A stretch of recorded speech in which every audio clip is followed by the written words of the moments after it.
Real ఎస్టేట్లోకి ఎవరైనా ఎందుకు వస్తారు? సక్సెస్ అవ్వాలని, తామేంటో నిరూపించుకోవాలని, ఆర్థికంగా బలంగా మారి కుటుంబంతో హ్యాపీగా ఉండాలని. కానీ అందరూ అనుకున్నది సాధిస్తున్నారా? మరి ఎక్కడ తేడా కొడుతోంది?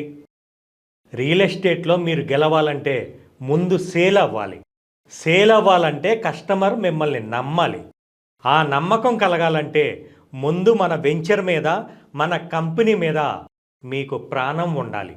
ఎప్పుడైతే మీరు చేస్తున్న వెంచర్ని నా వెంచర్, నా కంపెనీ అని ఓనర్షిప్ తీసుకుంటారో అప్పుడు మాత్రమే అక్కడ ఉన్న ప్రతి అంగుళం గురించి, కంపెనీ విజన్ గురించి కస్టమర్కి వాస్తవాలు చెప్పగలుగుతారు.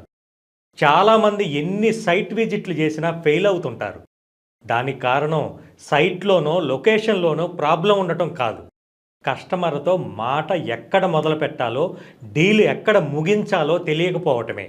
అంటే సబ్జెక్ట్ నాలెడ్జ్ లేకపోవటమే అతిపెద్ద సమస్య. మరి ఇవన్నీ తెలియాలంటే ఏం చెయ్యాలి? ఒక సరైన లీడర్తో ఉండాలి. లీడర్ అసోసియేట్ మధ్య బంధం బలంగా ఉంటేనే కస్టమర్తో అనుబంధం ఏర్పడుతుంది. అప్పుడే డీల్ క్లోజ్ అవుతుంది. మీరు లీడర్ అయితే మీ టీంతో అనుబంధాన్ని పెంచుకోండి. మీరు అసోసియేట్ అయితే మీ లీడర్తో సమన్వయం పెంచుకోండి.